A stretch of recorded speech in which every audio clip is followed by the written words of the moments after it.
Hello বন্ধুরা, আজ যাচ্ছি এক দাদার স্বপ্ন পূরণ করতে। अच्छा।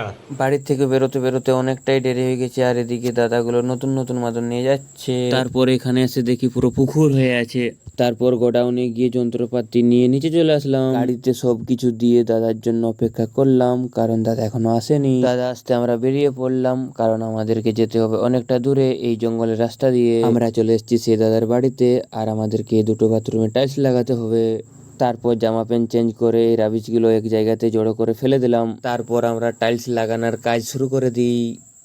আর এদিকে আমার সব কিছু ঘামে ভিজে গেল। খাওয়ার সময় হতে আমরা খাবার খেতে বেরিয়ে যাই, কোনো হোটেল না পাওয়াতে আমরা এই একটা স্প্রাইট, একটা লাড্ডু, দুটো বরফি এইগুলো খেয়েই আবার আমরা কাজ শুরু করে দিই।